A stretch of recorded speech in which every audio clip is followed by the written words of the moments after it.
nakita mo yung higaan namin. Grabe naman tong... Umulan malakas na, bahana po kami. Grabe naman tong... Ano nito? Opo, Ano nito? nabahana po kami. Yun, higaan ni Glenn, kawawa po. Asan po? Karton. Yun. Ah, ito na. Opo, yan. Ano to? Puro basura na?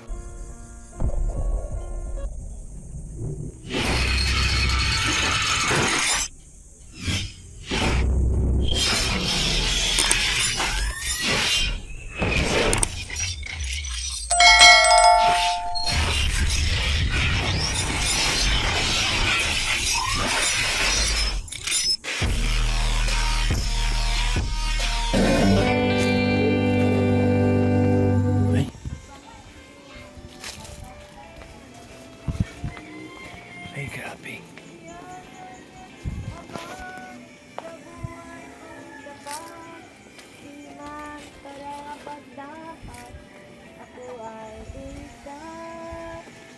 Pangako niya'y di nag-iba, di tulad ng iba. Ang Panginoon ay tapat kailan pa man. Ang tayo nalalamig, walang patutunguhan. Para bang daigdig na sa'yo'y napapasad. Alalahanin mo sana, minamahal ka niya. Ang Panginoon ay tapat kailan pa man. Tao po. Ay, sandali po. Ay, Justin, a song for the Lord. Hello po. Ay, parang kumakanta-kanta po kayo, nanay. Opo, Christian song. Usually, if we go to Davao City, we used to go to Church of Baptist. Kasi po, maliit pa si Glenn Baptist talaga po. Kumusta po kayo, nanay? Good morning po, sir. Ito po Sorry yung- po sa bahay namin. Ito yung bahay nyo? Opo. Ang tunay kong pangalan po, kasi po, nag-asawa po ako kasi na, I'm a widow. Biyuda po ako. Mm. Namatay na po, nasa kabilang ba. Okay lang po, dahil po, since 96 na, nandito po ako. Pero po, 19. 69 po. Dito ako ka na sa tumanda. Oo, dito ka na. Opo. Pwede pumasok sa bahay mo? Aso kasi, Ha? yung yana ha. Gibang-giba na siya. Sige, okay lang. oo. Okay lang. Opo. Nandun si Glenn, akala ko masilip sunduin ako sa ka. bahay mo. Opo. Sige, mabuti na nga yun. Papasok po ng bahay mo, nanay, ha? Giba-giba na ang buso.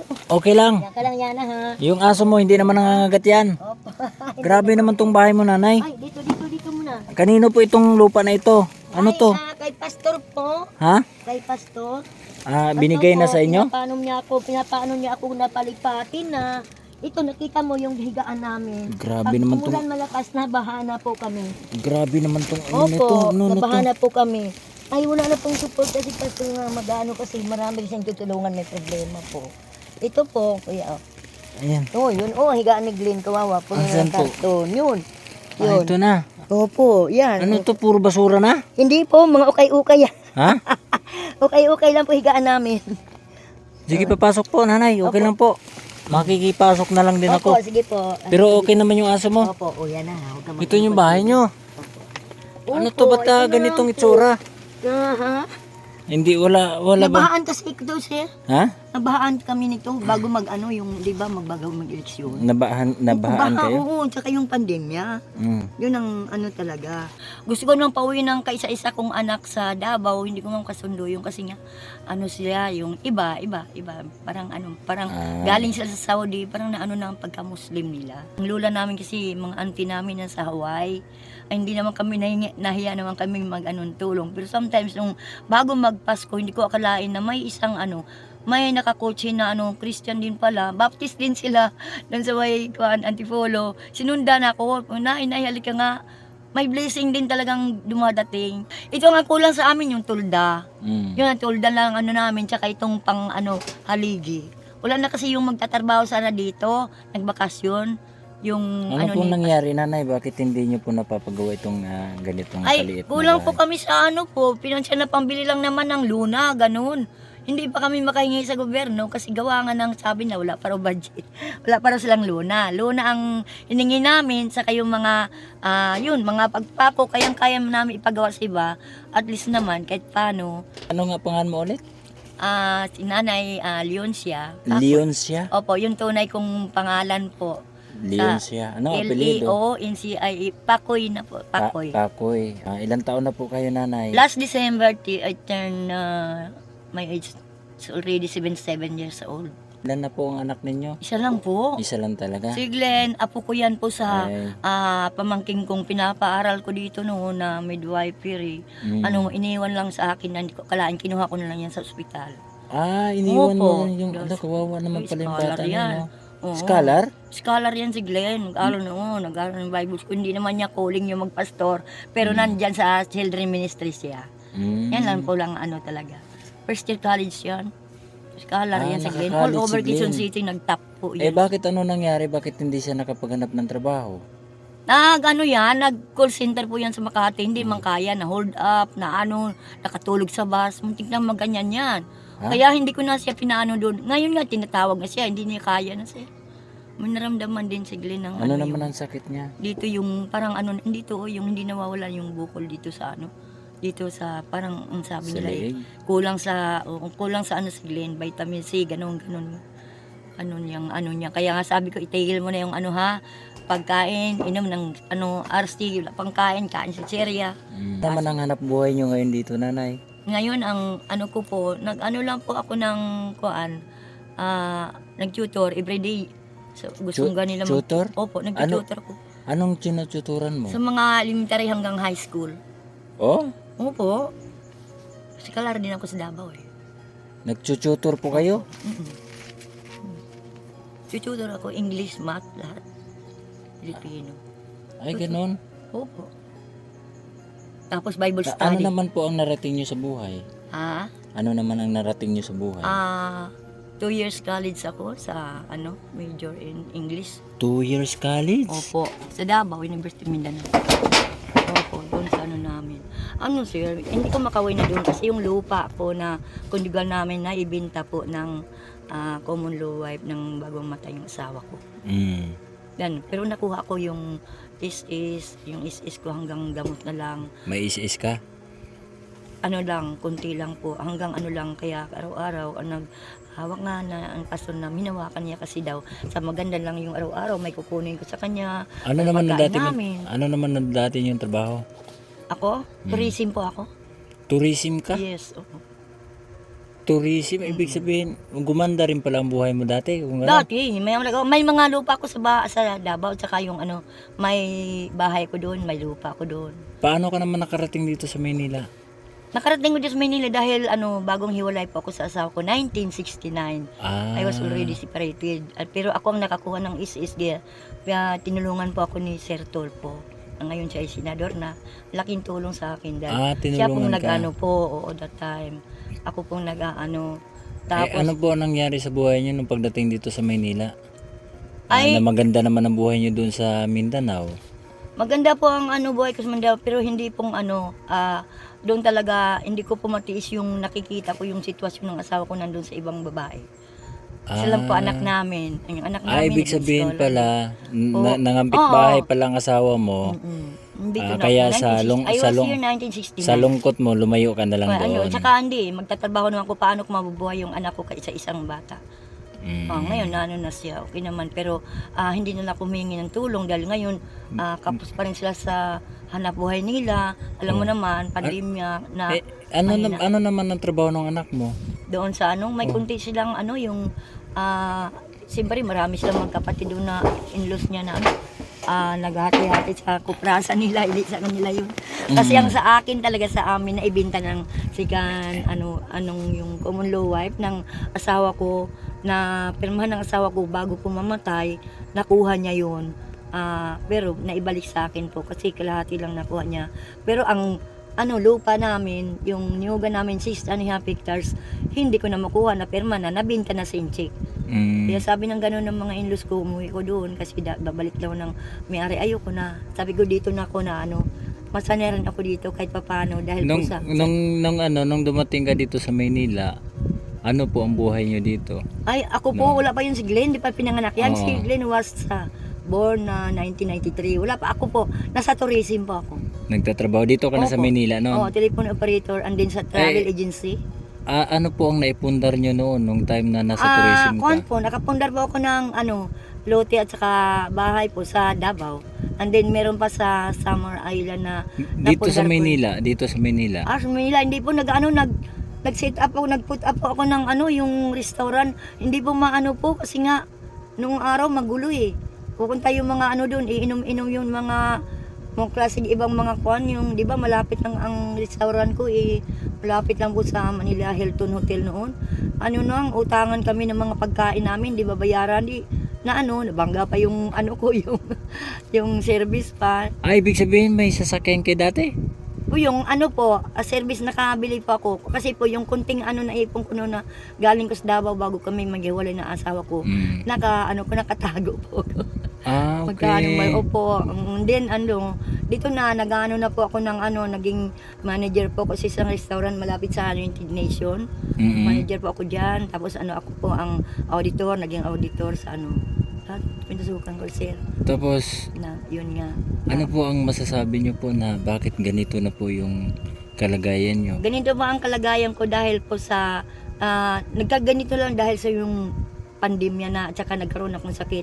Hindi na ako po makakakilos na gano'n.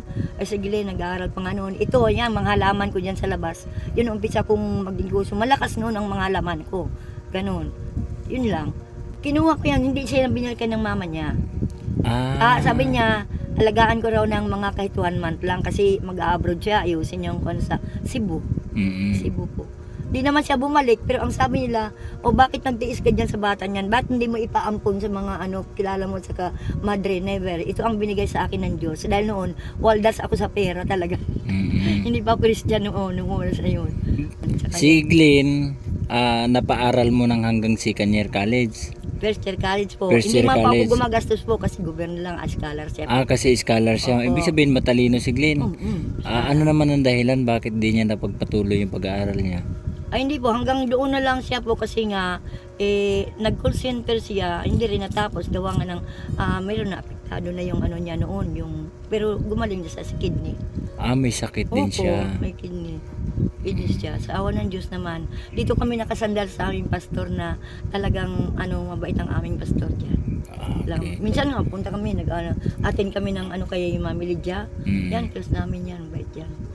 Natukoy. Ano po ang masasabi nyo sa ganitong sitwasyon buhay mo ngayon? I-compare mo noon ng time na maganda pa yung tulugan Ibig sabihin, maganda daw madali ang pera noon. Pero po, kulang po pagkulang lang po sa panampalataya ng Diyos, baliwala.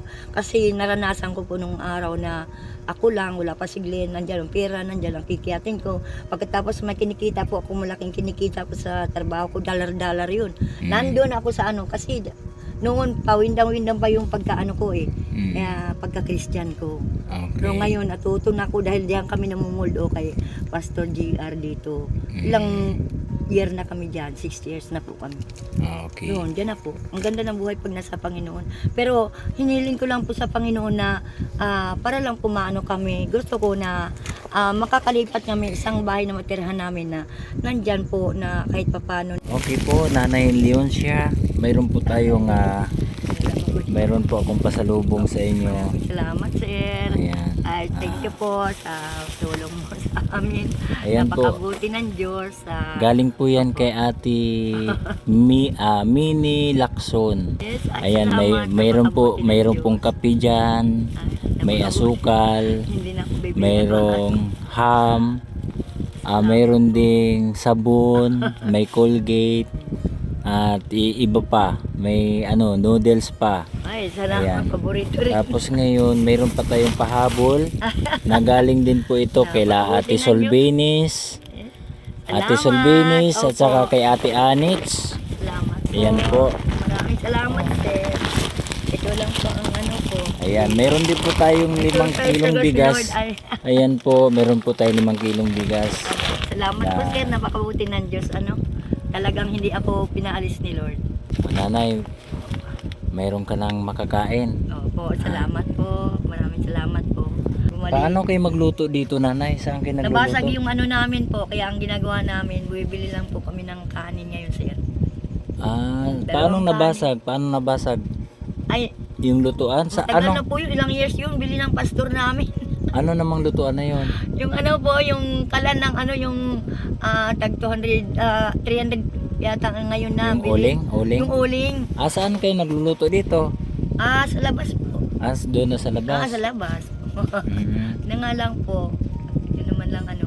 Yun nga, nakakalungkot yung kalagayan mo nanay, no? Di ba? Pero bahala Isipin na. mo, isipin mo, maganda buhay mo dati. Po. Tapos, naging ganito na. Alis, Nandito alis. na si Glenn. Alis, Hello po, Glenn. Ah, Kumusta kayo, Glenn? yan, bumili ng kanin. Ayan. Nandito si Sir kanina. Ayan. Ayan. Salamat sa Panginoon. Ano nangyari? Hello, Glenn. Kumusta kayo, Glenn? Pero okay lang. Gusto ko nga makapunta kami ng Cebu bakasyon para makita yung mama niya. Hindi na nagkita. Yung mama niya. Siya, opo. Hindi naman niya hinahanap yun. Ibig sabihin, maliit pa pala ito na Opo, bagong inampon panganak mo. sa ano po, hospital, kinuha ko na si Glenn. Bagong panganak sa Opo, ospital. sinanganak si Glenn sa hospital 1993 po. Hello, Glenn. Kumusta, Glenn? Alam, Nagbili ng pagkain? opo. Ayan. Saka, Kanin, saka sabaw. sabaw. Ayan na po. Yun yung ulam. Opo. Yan na yung ulam nyo, sabaw lang. O ngayon, mayroon na tayong ulam dyan. O, pwede ka magbukas. Thank you Lord, hallelujah. Glenn, matanong ko lang sa'yo. Medyo curious ako sa kwento ng buhay mo eh.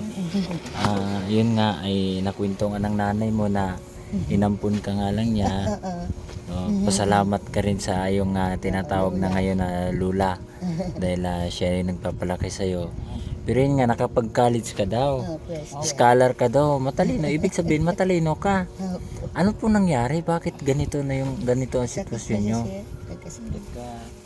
Hindi po kasi ako natuloy sa pagpasok. Kasi una yung wala kaming permanenteng bahay.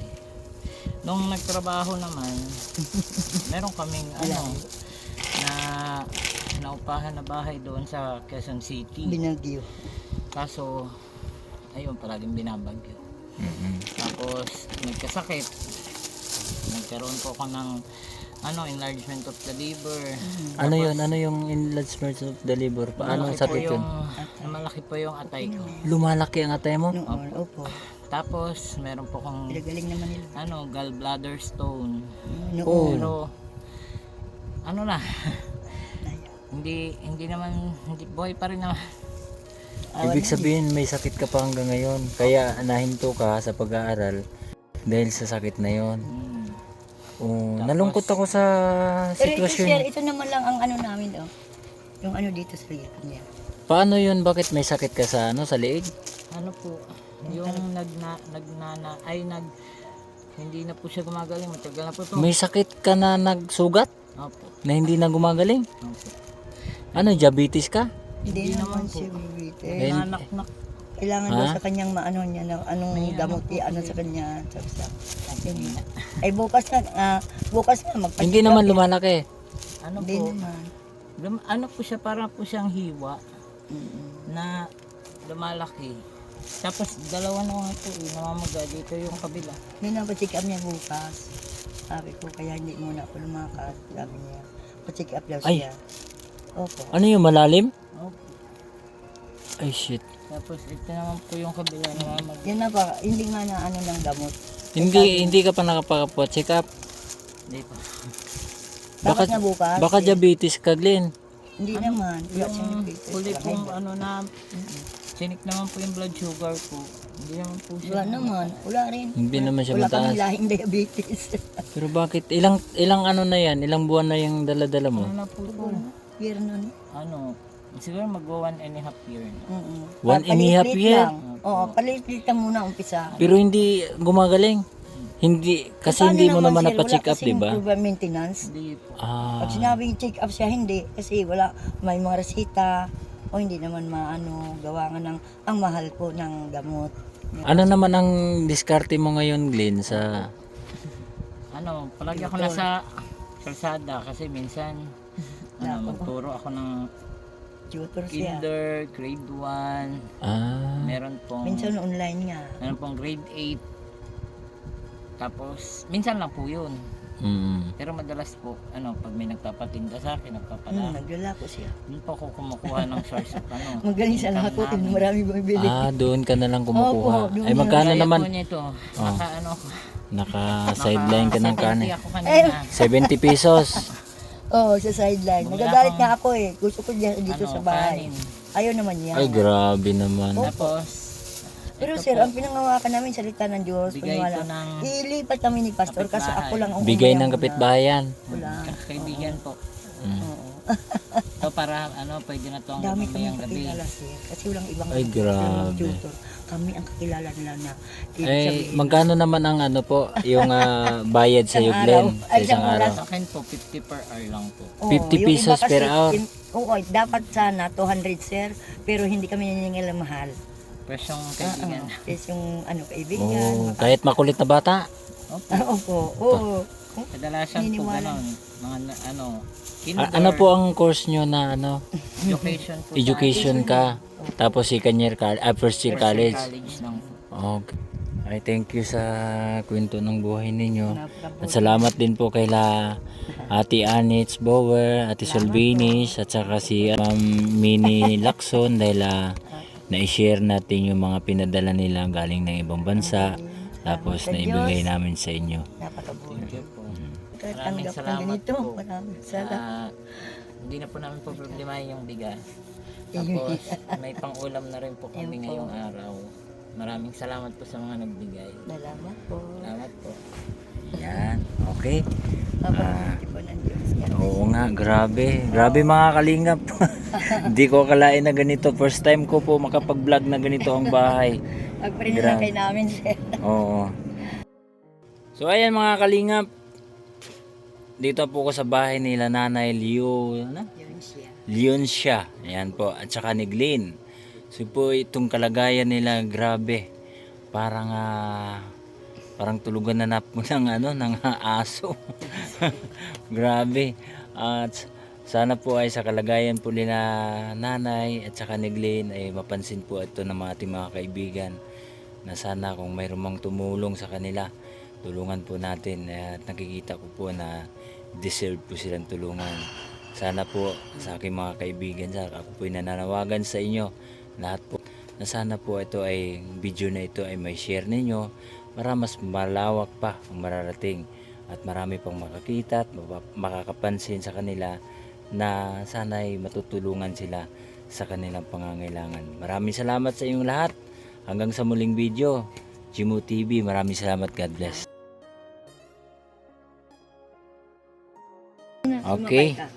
Talagang ang hirap ng lagayan nyo dito Salamat dyan dito. Thank you. Salamat din. Sana ay makahanap tayo ng mga tutulong pa sa inyo. Salamat po ito. Ay grabe naman to. Maraming salamat po sa nagbigay. Ano to? Tapunan na ng basura dito?